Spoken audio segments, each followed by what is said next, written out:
જાગી ગયો એટલે સારું કર્યું. હજી આપણે ભગવાન રાખવાના છે.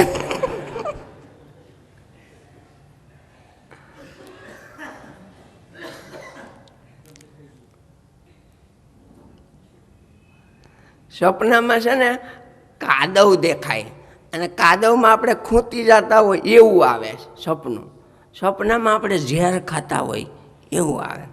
સપનામાં શરીરે તેલ ચોળી અને આપણે નગ્ન થયા હોય એવું સપનું આવે ખરાબ. સ્વપ્નમાં જાસૂસ ફૂલની માળા પહેરી અને આપણે દક્ષિણ દિશામાં જતા હોય આવા સ્વપ્ન આવે. આ સ્વપ્ન જાગ્રતના અને સુષુપ્તિના શાસ્ત્રોમાં બતાવ્યા છે. સ્વપ્ન એક અવસ્થા છે. ઘોડાને પણ સ્વપ્ન આવે એમ ગુણાતીતાનું વાતોમાં લખ્યું. વચનામૃતમાં મહારાજે લખ્યું સ્વપ્ન આવે છે શું છે તો કે આ જન્મની કોક જન્મની વાસના છે. દેખ્યા ન હોય, સાંભળ્યા ન હોય, અડ્યા ન હોય, જોયું ન હોય એવા પણ સ્વપ્નાઓ આવે છે. એનાથી હિંમત હારવાની જરૂર ભગવાનના ભક્તોને નથી. તેમ છતાંય એવા જાગ્રતની વાસના સ્વપ્નમાં સ્ફુરે છે એમ સ્વામિનારાયણ ભગવાને વચનામૃતમાં લખ્યું. આપણું મન ક્યાં બંધાણું છે એ જોવું હોય તો સ્વપ્ના ઉપરથી અટકાળ કરવાની છે. પણ આપણે ખૂબ દર્શન કરતા હોય તો કોઈથી દર્શન સ્વપ્નમાં ભગવાનના ન થાય અને એક નહીં જેવું કંઈક જોયું હોય ને એ સ્વપ્નમાં આવી જાય. કેમ તો કે એમાં તીવ્ર વેગ હોય છે. મંદ વેગ ને મધ્યમ વેગ મહારાજે લખ્યો. હવે મહારાજા પરીક્ષિત એમને સુખદેવજી મહારાજ એમ કહે છે, હે રાજન, આ જગતમાં જુદા જુદા પ્રકૃતિના મનુષ્યો છે. કોઈ રજોગુણી, કોઈ તમોગુણી, કોઈ સત્વગુણી. એમાં જુદા જુદા દેવદેવીઓનું બધા પૂજન કરતા હોય છે. હે રાજન, જેને પોતાનું કલ્યાણ ઈચ્છવું હોય એણે ભગવાન વાસુદેવ નારાયણનું પૂજન કરવું. તેમ છતાંય આ જગતમાં રુચિ પ્રમાણે દેવતાઓનું પૂજન કરતા હોય છે. બ્રહ્મ તેજની ઈચ્છાવાળા મનુષ્યો પિતામહ બ્રહ્માજીનું પૂજન કરે છે. પ્રજાની ઈચ્છાવાળા પ્રજાપતિનું, લક્ષ્મીની ઈચ્છાવાળા લક્ષ્મી દેવીનું, દુર્ગા માતાનું, તેજની ઈચ્છાવાળા મનુષ્યો અગ્નિનું, પ્રભાવ અને વીરતાની ઈચ્છાવાળા રુદ્રદેવનું, લાંબુ આયુષ્ય જીવવું અને નિરોગી જીવવું એવી ઈચ્છાવાળા મનુષ્યો અશ્વિની કુમાર જે દેવતાઓના વૈદ કહેવાય છે એને યાદ કરીને પૂજન કરતા હોય છે. રૂપની ઈચ્છાવાળા ગંધર્વોનું, હું બધાનો ઉપરી થાવ, મોટેરો થાવ એવી ઈચ્છાવાળા મનુષ્યો બ્રહ્માજીનું પૂજન કરે. અમે પરિણા છીએ પણ પરિણા પછી અમારો સંસાર સુખથી ચાલે, દાંપત્ય જીવન સુખથી ચાલે એવી ઈચ્છાવાળા મનુષ્યો ભગવાન શંકર અને પાર્વતી માતાનું પૂજન કરતા હોય છે.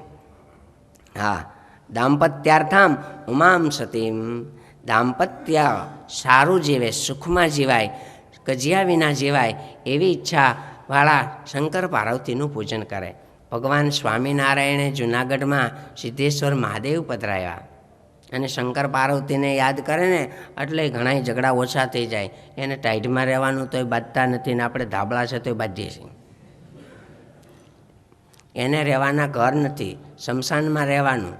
હે જોવો ને છે કાંઈ તો પછી એના ઘરમાં બધાય પૂજાય. લ્યો બધાય હો, પોતે પૂજાય, પાર્વતી માતા પૂજાય અને ગણપતિ બાપા પૂજાય. વિષ્ણુ, શિવો, ગણપતિ, પાર્વતી જ દિવાકર ત્રણ તો એના એક ઘરના ત્રણ લીધા.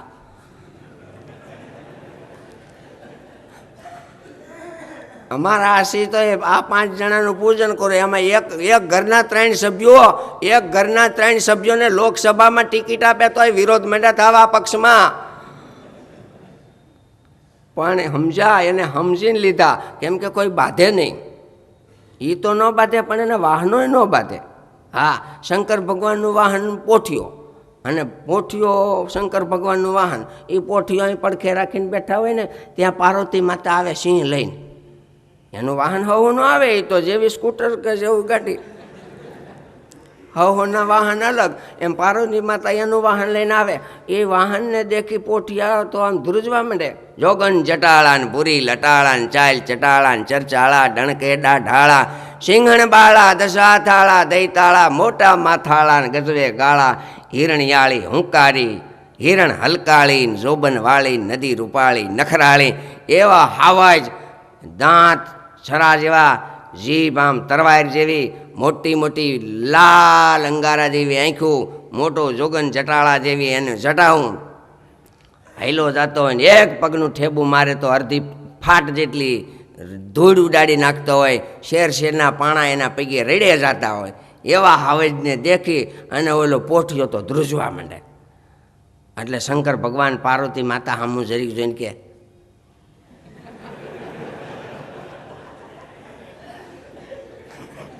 આમ જોવો તો ખરા, અહીંયા ઊભો તો અહીંયા આવી ગયો.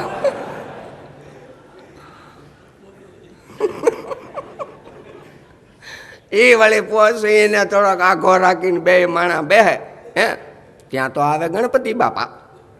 ગણપતિ બાપા ઉંદર એનું વાહન, અને એ ઉંદરને દેખી અને શંકર ભગવાનના ગળામાંથી હરપ મંડે ઉતરવા, ઝપટું મંડે મારવા. ગણપતિ બાપા કે બાપા એ મારું આમ જુઓ. એ વળી હરપને પૂંછડા ખેંચે ને આમ કરે ને હકણા બેહો ને તમે અહીંયા કોળામાં બેઠા રહ્યો ને અહીંયા ડોકે હારા ન્યા નહીં હારા. એ વળી હરપને પાછા વાળે ને ગણપતિ બાપા થોડોક ઉંદર શેટો રાખીને એ ત્રણે બેઠા હોય. ત્યાં કાર્તિક સ્વામી આવે. કાર્તિક સ્વામી મોર લાવે.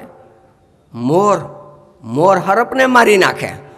મોર દેખીને કાર્તિક સ્વામીના મોરને દેખીને શંકર ભગવાનના હરપ આગા પાછા મંડ્યા થવા. એટલે વળી શંકર ભગવાન કે ભાઈ જરીક આમ રાખીને શાંતિથી આપણે બેહાય લ્યો. શાંતિથી બેહાય. હોના વાહનો આગા રાખો થોડાક.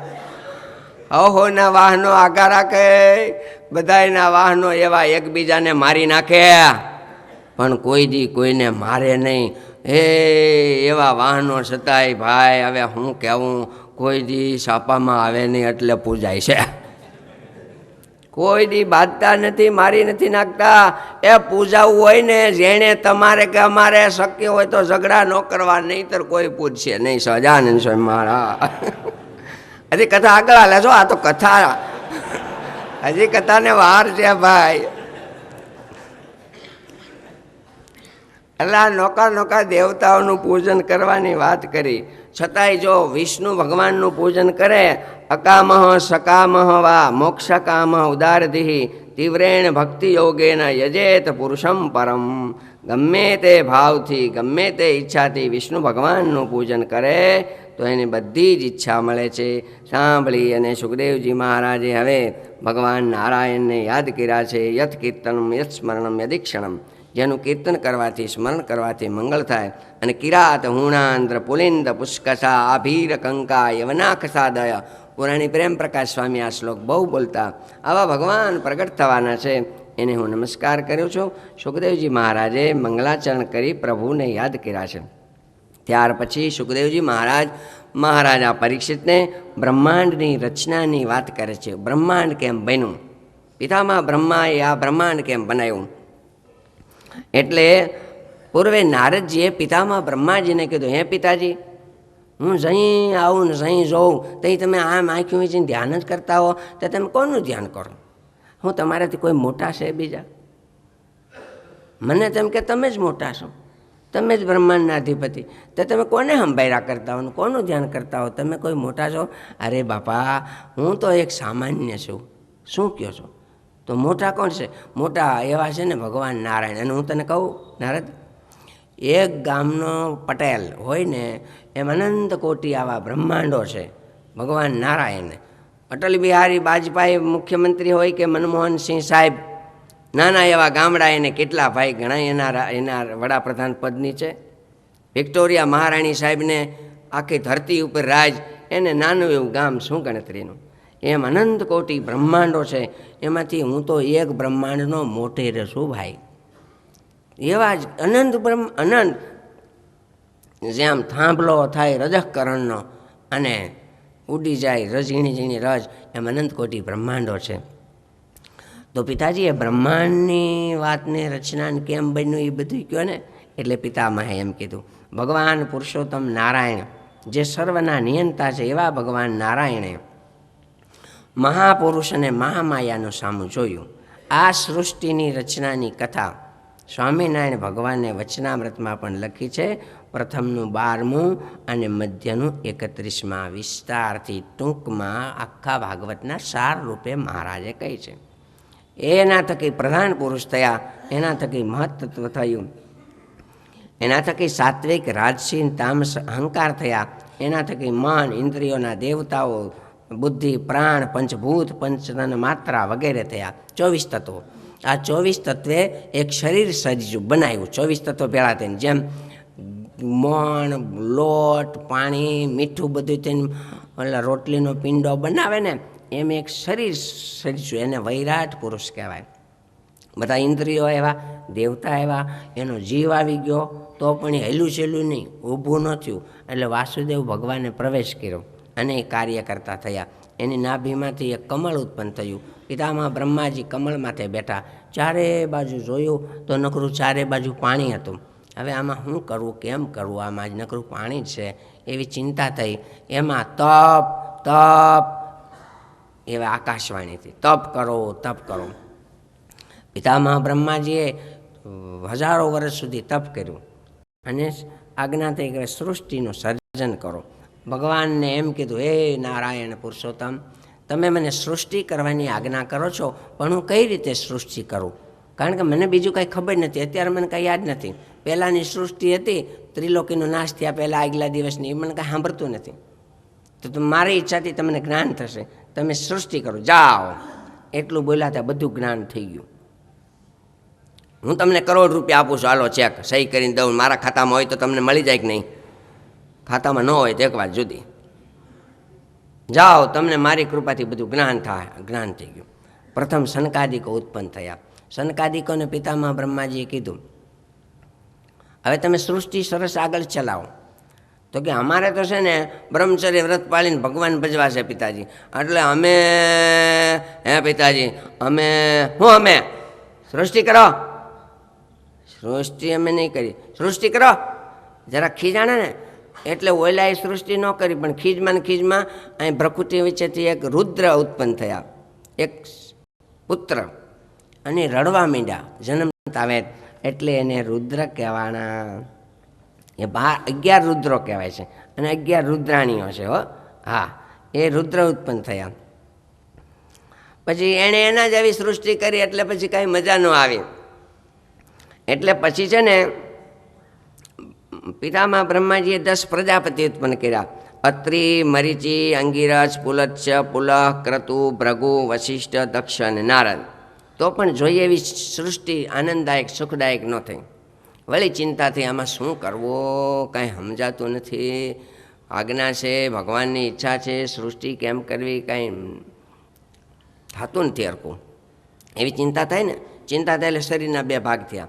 એક ભાગ સ્ત્રી રૂપે, એક ભાગ પુરુષ રૂપે. પુરુષ રૂપે જે થયા એને મનુ મહારાજ કહેવાય છે. સ્ત્રી રૂપે જે થયા એના પત્ની શત્રુપા રાણી રૂપે કહેવાય છે. એમાંથી આ સૃષ્ટિ આગળ ચાલી. એ મનુ મહારાજા અને શત્રુપા રાણીને 2 દીકરાઓ, પ્રિયવ્રત અને ઉતાનપાદ. એના ધ્રુવ આપણે જાણીએ છીએ ઉતાનપાદના. અને 3 દીકરીઓ થઈ, દેવહૂતિ પ્રસૂતિ અને આકુતિ.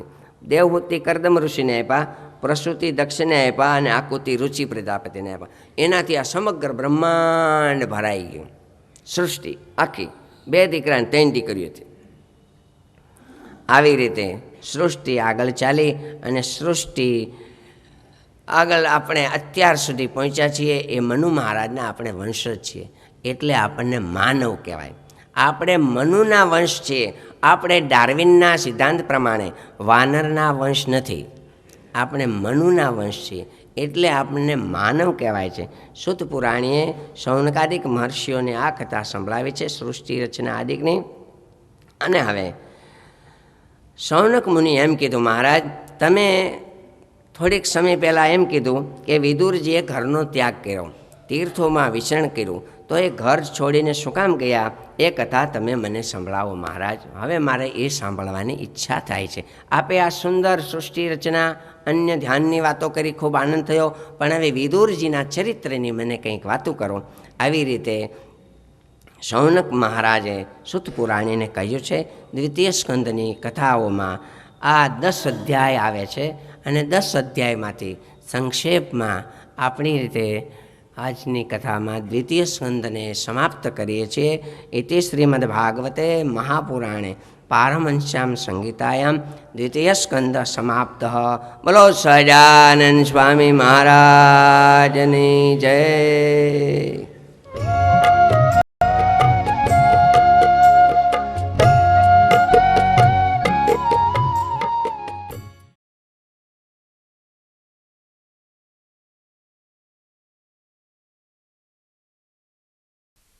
નારાયણ ભગવાનની જય. કૃષ્ણ કનૈયાલાલ. દ્વારિકાધીશ કી જય. રામચંદ્ર ભગવાન.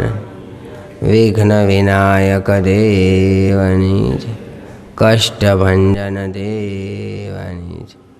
ઓમ નમઃ પાર્વતી પતયે. હર હર મહાદેવ હર.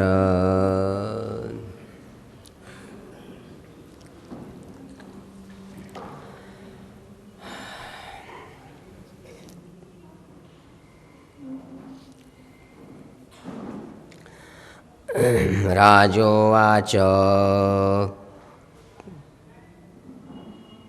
કુત્ર ક્ષત્તુર્ભગવતા મૈત્રેયાણા સસંગમઃ કદા વા સ સંવાદ એતદ્વર્ણયનઃ પ્રભો. પરીક્ષિત મહારાજ સુખદેવજી મહારાજને કહે છે, રાજન, વિદુરજી મહાત્મા ઘર છોડીને નીકળ્યા પછી તીર્થાટન કરતાં કરતાં મૈત્રેય મહારાજને ગંગા કિનારે મળ્યા.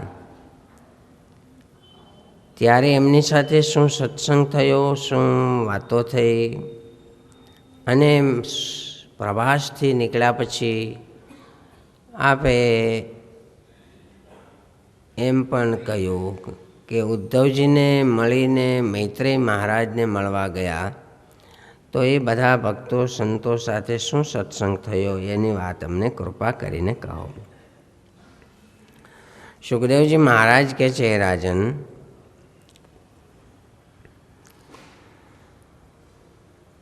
ધૃતરાષ્ટ્ર, પાંડુ મહારાજ અને વિદુરજી આ ત્રણેય ભાઈઓ છે. નાની અવસ્થામાં પાંડુ મહારાજ મૃત્યુ પામ્યા છે. એટલે ધૃતરાષ્ટ્ર મહારાજ અંધ હોવા છતાં ગાદી સંભાળે છે, મોટાને નાતે. એમના દીકરાઓ પણ નાના છે અને પાંડુ મહારાજાના દીકરાઓ પણ નાના છે. છતાં રાજવી ધૃતરાષ્ટ્ર મહારાજ કહેવાય છે. ભાઈ પાંડુ ગુજરી ગયા પછી ધૃતરાષ્ટ્ર રાજા થયા અને પછી એની ખાસ ફરજ એ હતી કે પોતાના ભાઈના દીકરાને પોતાના દીકરાની જેમ સાચવવા, ધ્યાન રાખવું, આગળ વધારવા, એને કોઈ રીતે ઓછું ન આવે. કારણ કે બાપ ગુજરી ગયા છે, કોઈની મા ગુજરી ગઈ હોય તો એમના વડીલો સભ્યોએ એવું ધ્યાન રાખવું જોઈએ કરીને જે હોય તે મૂંઝાય નહીં, છોકરાઓ દુઃખી ન થાય, એવું કરવું જોઈએ.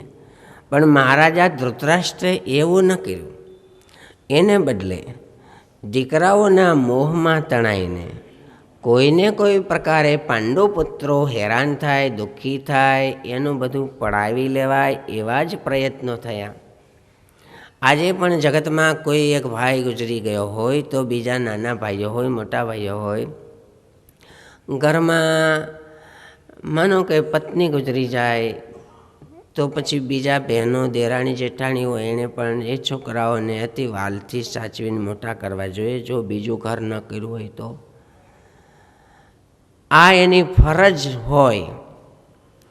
અને જો એવી રીતે કાકા કે કાકી કે મોટા બાપુજી એ છોકરાઓને મોટા કરે તો એ મોટા થાય ત્યારે એમ થાય કે અરે અમારા બાપુજી તો નાનપણામાં ગુજરી ગયા હતા, પણ અમને અમારા કાકાએ કે મોટા બાપાએ હાંચવીને મોટા કર્યા. અમારા બાપ જ છે, અમારા બાપ તો ગુજરી ગયા નાના 2 વર્ષના અમે હતા ત્યારથી.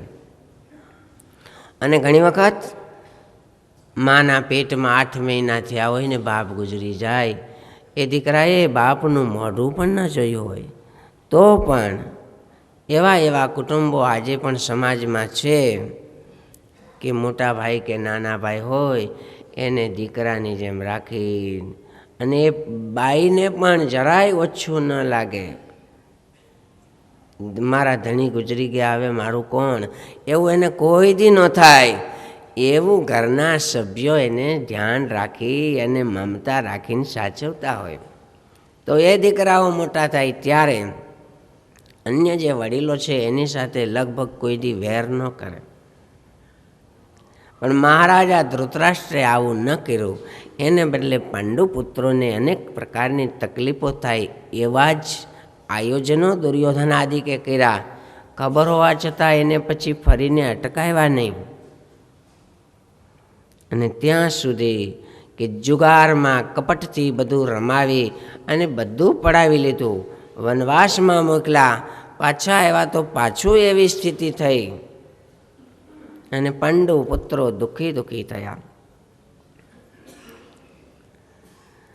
અને એમ કહેવાય છે કે એક દિવસ મહારાજા ધૃતરાષ્ટ્રની પાસે વિદુરજી આવ્યા છે. આ બધા ક્યારે બનાવ બન્યા? તો વાત એવી બની કે પાંડવોને વનવાસ થયો છે એ આપણે જાણીએ છીએ. 13મું વર્ષ ગુપ્તવાસનું છે. ધોળકા એટલે વિરાટ નગરીમાં છુપ્પા વેશે રહ્યા છે. આ 13મા વર્ષના છેલ્લે દિવસે પણ ખબર પડી જાય કે આ પાંડવો છે તો એને ફરીને 12 વર્ષ સુધીનો વનવાસ થાય. એવી રીતે ગુપ્તવાસમાં રહ્યા છે કે આખી ધરતી ઉપર ગુપ્તચરોને મોકલ્યા પણ ખબર પડતી નથી. બધાયના વેશ બદલાવ્યા ગયા છે. મહારથી અર્જુનને પણ અપ્સરાનો શાપ હોવાથી એ નપુંસક હિજડા બની ગયા છે. બ્રહ્મનાલા એનું નામ પડ્યું છે. એટલે ખબર ન પડે કે અર્જુન છે. હિજડાને આપણામાં મોઢામાં પુરુષના ફરમાં ફેરવાય ને એમ એવા થઈ ગયા. અને મહારાણી દ્રૌપદીજી પણ એક દાસીની જેમ રહે છે. છેવટે ઉપાય એવો કર્યો કે પાંડવો ક્યાં છે તો જ ખબર પડે. અને એવું થોડું સંભળાણું છે કે વિરાટ નગરીમાં છે, પણ આ પાંડવો છે એમ કેમ નક્કી કરવા? એટલે દુર્યોધન, કર્ણ સાથે ભીષ્મ દાદા પણ હતા. અને એ પહેલાં એનું ગૌધન ચોરી લીધું, ગાયોનું ધણ ચોર્યું. એટલે ત્યાંના જે વિરાટ નગરીના રાજા એમનો દીકરો જે ઉત્તર એ લડાઈ કરવા ગયો પાછળ. દરિયા જેવી સેનાને એ કેમ જીતી શકશે એમ માની અને બ્રહ્મનાલાના વેશમાં રહેલા અર્જુન પણ સાથે બેસી ગયા રથમાં. ઓલા ઉત્તરે કીધું, એ તું સાથે નહીં, તારું કામ નહીં, તું રહેવા દે, તું તો હવે રહેવા દે, તું તો હવે કાંઈ વાંધો નહીં. 2 મેણા સહન કરી લીધા અર્જુનજીએ, પણ રથમાં કૂદકો મારીને ચડી ગયા.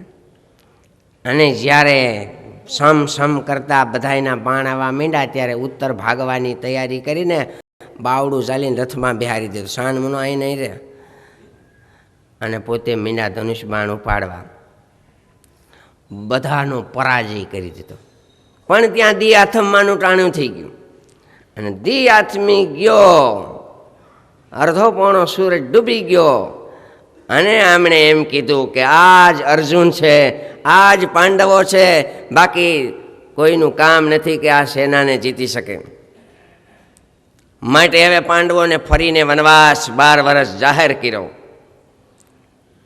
પાંડવોએ કીધું, દી આથમી ગયા પછી તમે અમને ઓળખાશે ન ચાલે. ભીષ્મ પિતા આદિ કે પછી એમ કીધું, ભાઈ દી આથમી ગયા પછી ખબર પડી કે આ પાંડવો છે, ત્યાં સુધી તમારે 5 વાગે કહી દેવું હતું ને કે આ પાંડવો છે. માટે હવે એને વનવાસ ન હોય. હવે આવી રીતે જીત કરીને અર્જુનજી આવ્યા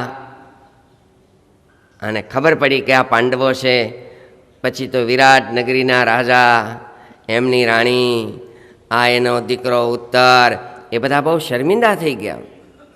એટલા માટે કે જેને આપણે એક વર્ષ સુધી ઘરમાં નોકર તરીકે રાખ્યા, ભીમ પાસે રસોઈ કરાવી, એ તો ઠીક, મહારાણી દ્રૌપદીની પાસે રાજરાણીને બધા દાસીપણાના કામ કરાયો, અતિશય ગળગળા થઈ ગયા, અમને તમે માફ કરો, અમે તમને ઓળખા નહીં કે તમે પાંડવો છો, તમે આવ્યા ત્યાં જરીક તો કહેવું તું અમને. કાનમાં ન કહેવાય, ષટકર્ણો ભિદ્યતે મંત્ર, 4 કાન સુધી વાત જાય ને તોય કદાચ વહી જાય, આ તો 6 કાને વાત જાય તો શું થાય?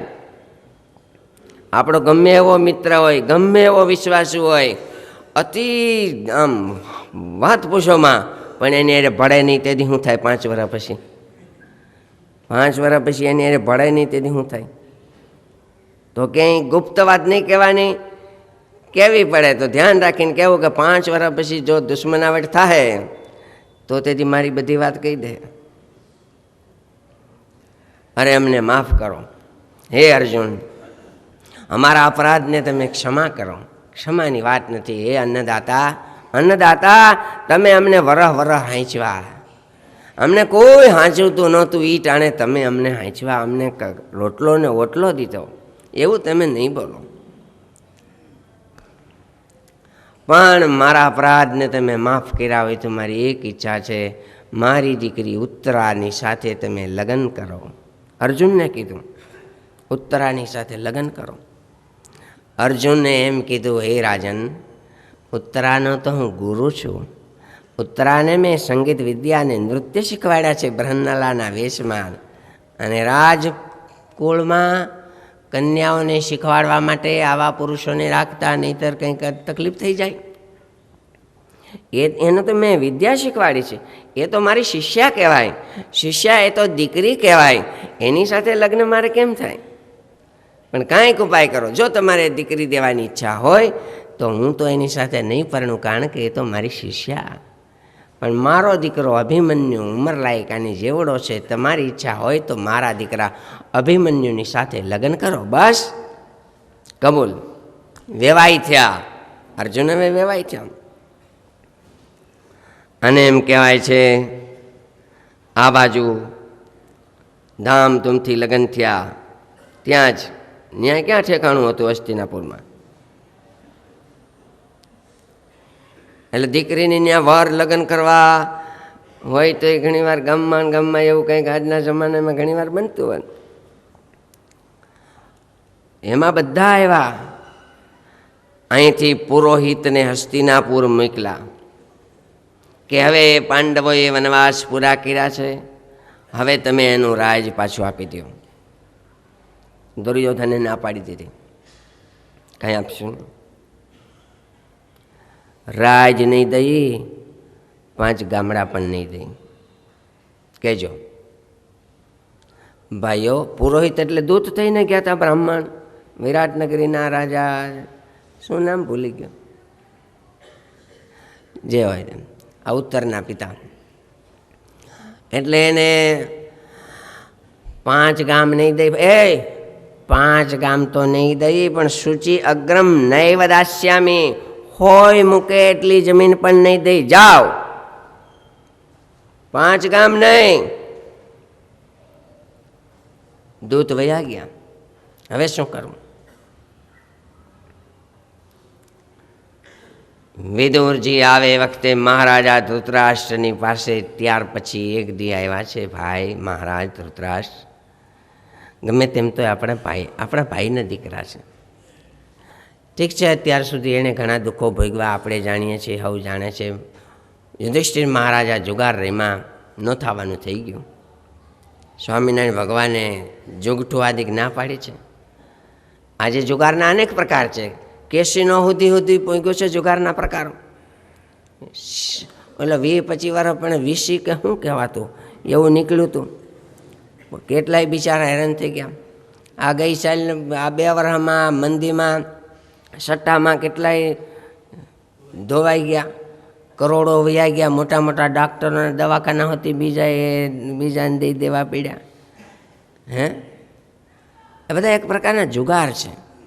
ભગવાનના ભક્તોને હકનું મળે, મહેનતનું મળે એવું લેવા તાત્કાલિક ઠીક છે, જમાનો છે, તાત્કાલિક સુખિયા થવામાં હાથોડા રોકાઈ જાય એવું ન થાય, એ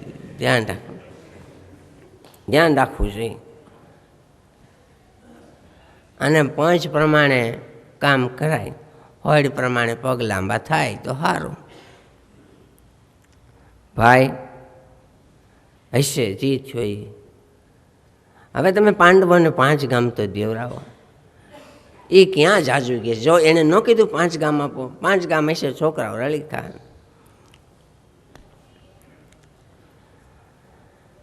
વિદુર એ તો બધું ઠીક છે, એ જે થવું હશે તા, કેમ એ થવું હશે એ થાય એટલે કંઈ નહીં દેવાનું.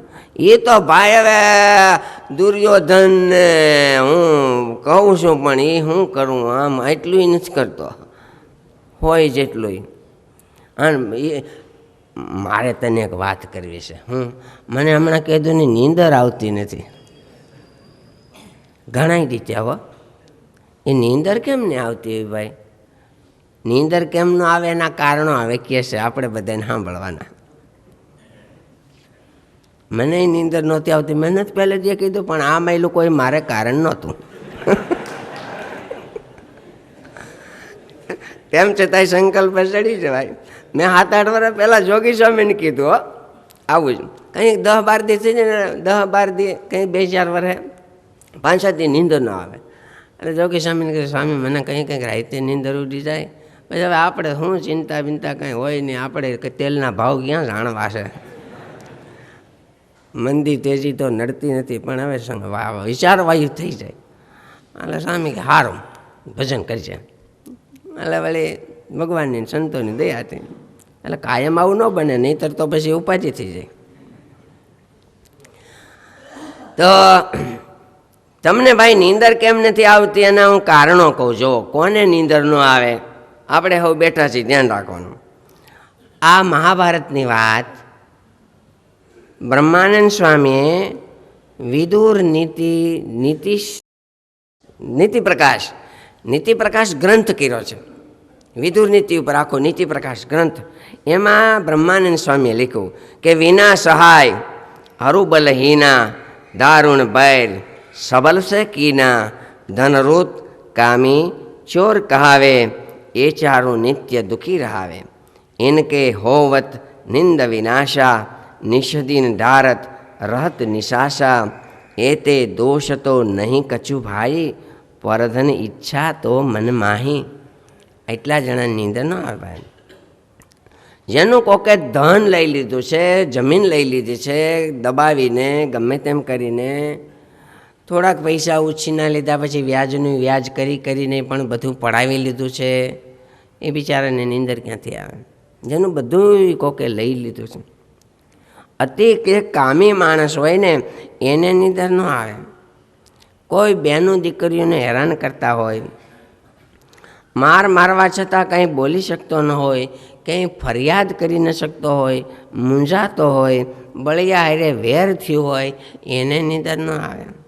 અતિશય કામી માણસ હોય એને નીંદર ન આવે.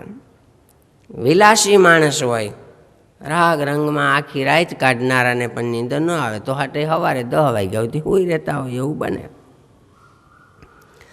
હવે પહેલે પોરે સૌ કોઈ જાગે. પહેલો પોર એટલે 6 થી 9નો સમય એવો છે કે બધાય જાગે. પહેલા પોરે સૌ કોઈ જાગે, અને બીજા પોરે ભોગી, ત્રીજા પોરે ચોર જાગે, ચોથા પોરે જોગી. અને ચોર લોકો પણ જાગતા હોય. ગણપતિ બાપાની માનતા કરતા હોય, પકડાઈને એટલે લાડવા ધરાવશું, ગૌરી તારા પુત્રને અને ગણપતિ લાગુ પાય, દિવસે સમરે વાણિયા અને રાતે સમરે ચોર. તો આ નોખા ને નીંદર ન આવતી હોય, જેને શરીરમાં બહુ પીડા થઈ હોય, કષ્ટ થયા હોય, ભયંકર રોગ થયો હોય, જે રોગને કારણે પીડાથી નીંદર ના આવતી હોય, દવા લેવા છતાંય દવા ગણ ન કરતી હોય, એને નીંદર ન આવે. દિવસે એવા કામ કર્યા હોય કે રાતે નીંદર ન આવે. માટે દિવસે એવા કામ કરવા કે રાતે નિરાતે નીંદર આવી જાય. રાતે એવા સારા કામ કરવા કે દિવસે ઉઠીને કોકને મોઢું દેખાડી શકાય. રાતે એવું સારું કામ કરવું જોઈએ કે આપણે કોકને મોઢું દેખાડી શકીએ. આખી જિંદગી એવા કામ કરવા કે મરીને શાશ્વત સુખની પ્રાપ્તિ થાય. હે ભાઈ, અને કોકનું ધન કોકે લઈ લીધું હોય, કોકે કોકનું ઓળવી લીધું હોય, પડાવી લીધું હોય, અને કોકના નિહાપાન હાઈ લાગી હોય તો એને નીંદર ન આવે. હે ભાઈ, તમારે એવું કંઈ છે? તમે કોઈનું પડાવી લીધું છે? હવે એ ભાઈ શું કહે? બધું પડાવી લીધું હતું. એટલે વિદુરજી આ વાતો કરવા માંડ્યા. અને વિદુરજી એમ કીધું, ભાઈ હું તમને ઘણી વખત કહું છું કે આ તમારો દીકરો દુર્યોધન એ તમારો દીકરો નથી, તમારું પાપ છે. ઘણી વખત આપણું પાપ દીકરા કે દીકરી રૂપે અવતરતું હોય છે. હા, આપણું પુણ્ય દીકરા કે દીકરી રૂપે આવતા હોય છે. મહારાજા દશરથનું સમગ્ર પુણ્ય ભગવાન શ્રી રામ રૂપે પ્રગટ થયું. દીકરા ડાયા હોય, ગુણિયલ હોય, શાંતિ દેનારા હોય તો એમ સમજે કે અમારે પુણ્ય. એવા દીકરા હોય ને તો માવતરે કોઈને બિચારા કહે તો નહીં, પણ મનમાં જાણે કે અમારા પાપ કે છોકરા આવા થયા. માટે ભાઈ હું તમને કહું કે સએષ દોષા પુરુષદ્વિડાસ્તે ગૃહાન પ્રવિષ્ટો યમમત્યપત્યયા પુષ્ણાસી કૃષ્ણાત વિમુખો ગતશ્રીસ ત્યજાસ્વશૈવમ કુલકૌશલાય. જો હજી કુરુકુળ જીવે છે, આખું કુરુકુળને જીવતું જોવું હોય તો એક દુર્યોધનને તમે છોડી દો. છોડી દો એટલે એ કેમ કરો, બસ એક દુર્યોધન કેમ તમે કરોમાં આખું કુરુકુળ બચી જશે. દુર્યોધન તો તમારું પાપ છે ભાઈ.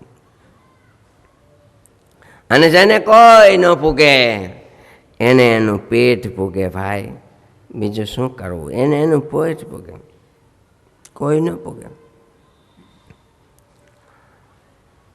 વિદુરજીએ એને જે વાતો કરી છે રાત્રિના સમયમાં એને વિદુર નીતિ કહેવાય છે. સ્વામિનારાયણ ભગવાને 8 સત્શાસ્ત્રોમાં વિદુર નીતિને માન્ય રાખી છે. અને મેં વિદુર નીતિની કથા થોડા વર્ષો પહેલાં કરી છે, જે લગભગ 8 કેસેટ 6 કેસેટો છે કદાચ. 8 અધ્યાય છે વિદુર નીતિના, એમાંથી મેં 5 અધ્યાયની જ કથા કરી છે. એવી વિદુર નીતિની કથા લોકમાં બહુ થતી નથી. લોકો વાંચે તો કદાચ સમજી પણ ન શકાય એવું અર્થ ગુજરાતી છે, પણ છતાંય સમજી શકાય એવી ભાષામાં મેં વિદુર નીતિની કથા કરી છે. એની કેસેટો પણ મળે છે. એને મહારાજે સત્શાસ્ત્ર કીધું. જુઓ, એમાં ક્યાંય ધર્મની, અર્થની, ભક્તિ કરવાની, એકાંતિકી, વૈરાગની કાંઈ વાત નથી લગભગ. ક્યાંક નહીં જેવી છાંટ આવતી છે તો બહુ યાદ નથી. આ લોકમાં કેમ સુખી રહેવાય, આપણે કેમ બીજાને ગમીએ, આપણી સાથે વ્યવહાર કરનારા શાંતિથી કેમ રહી શકે, આપણે કોકની પાડોશીમાં કે ભાગીદારીમાં રહીએ છીએ ત્યાં આપણે કેમ દુઃખી ન થઈએ, આપણને કેમ કોક છેતરી ન જાય. આપણે કોઈને ન છેતરવું એ તો બરાબર, પણ આપણને પણ કોક છેતરી ન જાય એવી બધી વાતો વિદુર નીતિમાં વિદુરજી મહારાજે કહી છે. વિદુરજી તો પછી ગયા. એટલે રાત્રિના પૂરી થતાં સવાર પડ્યું એટલે દુર્યોધનાદિકને ખબર પડી કે રાતના ટાણે છે ને ઓલા કાકા આવ્યા હતા પિતાજી પાસે, અને સાંભળ્યું એવું કે બધું મારું બહુ વાંકું બોલ્યા. હા, એટલે એણે દુશાસન કર્ણ આદિકને વાતું કરી કે વિદુરજી રાત્રે આવી પિતાજી પાસે મારું નહીં બોલવાનું બોલી ગયા છે. શું નહીં બોલવાનું? આ તારું પાપ છે, આનું કયું કરીમાં એવો શું કહેવાય? એટલે દુર્યોધનને બહુ દુઃખ થયું. એલા હવે મેન મર્યાદા એણે મૂકી દીધી. આજ દિવસ સુધી મર્યાદા રાખતો નહીં, પણ ખુલ્લી રીતે કહેવા માંડ્યો, એ દાસીનો દીકરો થઈ નહીં બોલવાનું મારા પિતાજી પાસે બોલી ગયો. લ્યો, આ કાકો છે કે મામો છે, કંઈ જઈ ક્રોધ થાય કે સ્વાર્થને ગહારો આવે, ધૈર્ય ન થાય તે ભાન રહે. સ્વામિનારાયણ ભગવાને લખ્યું વચનામૃતમાં, પંચ વિષયમાં અતિશય આસક્તિ હોય, માન હોય, અને જો વિષયનું ખંડન કરે તો મુક્તાનંદ સ્વામી જેવા હોય તો તરવારે માથું મુકાવી દે. નથી આવતું? અને વિષયમાં અતિશય આસક્તિ હોય અને એને સંત અટકાવે, ગુરુ અટકાવે, પોતાના ઈષ્ટદેવ અટકાવે, એને ના પાડે તો એની હારે વિરોધ કરે, એનો અભાવ લે અને એનો દ્રોહ કરે. માટે પંચ વિષયની અતિ આસક્તિ હોય તો ધીમે ધીમે ટાળવી જોઈએ ભાઈ. આપણા વડીલો એ પછી પહેલે દિવસે ન થાય, પણ એમ કરતાં કરતાં થવા માંડે, કાંઈ ખબર પડે નહીં. ગુરુનું હતે અભાવ લે ને ગુરુના ગાણા માંડે ગાવા, ધૈર્ય ન થાય તે.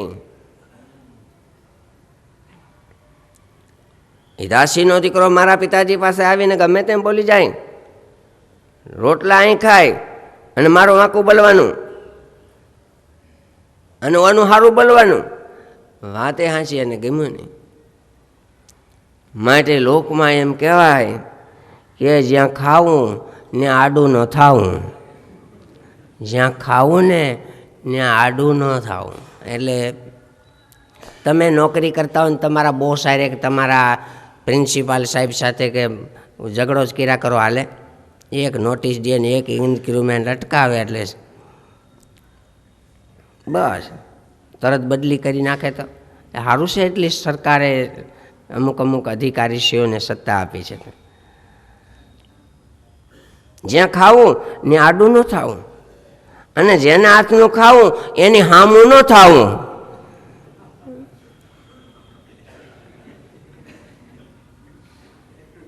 હા, ઘણાને લાભનું છે આ. જેના હાથનું ખાવું એની હામું ન થાવું.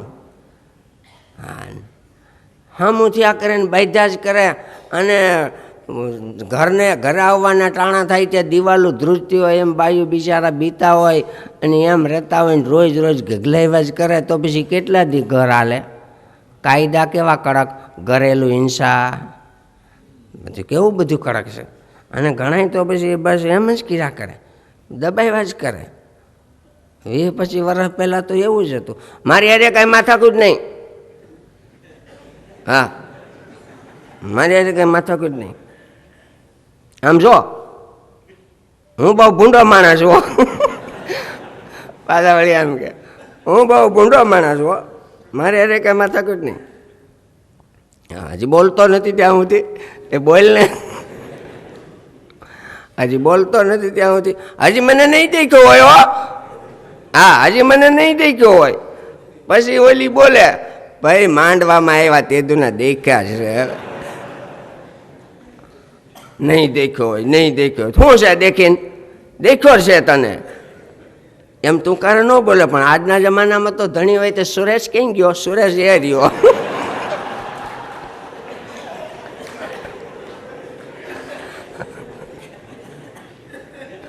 આજનો આ 25-30 વર્ષ પહેલા અમેરિકામાં તુકારા હતા, તે દી નહોતા. પણ હવે આપણે પણ ઇન્ડિયામાં વાતાવરણની અસરથી બધું ચાલે છે. એટલે મારા પિતાજી પાસે આવીને મારું વાંકી બોલી ગયો. બોલાવો એને, બોલાવો. વિદુરજીને બોલાવ્યા, યુવરાજ બોલાવ્યા, પછી કેમ ના પાડવી? અને ભર સભામાં વિદુરજીનું દુર્યોધન અપમાન કરી ઘણું ઘણું બોલવા માંડ્યા. વિદુરજીની આંખો પાણીથી ભરાઈ ગઈ. સભામાં ભાઈનો દીકરો અપમાન કરે કાંઈ ઓછું તો ન કહેવાય, પણ એની આંખોમાં આહુડા આવ્યા હતા. સભામાં અપમાન કર્યું એટલે નહીં, ધીરે રહી નાચું લૂછીને એમ કીધું, દુર્યોધન, તું મારું સભામાં મંત્રી મુખ્યમંત્રીનું અપમાન કરે છે એટલે મને આંસુડા નથી આવ્યા, પણ મને એમ થાય છે કે ભાઈ તું હજી સમજ તો સારું. કુરુકુળનો વિનાશ થતો અટકાવવો હોય તો સમજ. મને એમ થાય છે કે તું આમ કર્યા કરીશ તો કુરુકુળનો નાશ થશે. મને એ દુઃખ થાય છે કે એક તારે લીધે કુરુકુળનો નાશ થઈ જાય. હજી સમજ ભાઈ. દુર્યોધને ઘણા વેણો કહ્યા અને વિદુર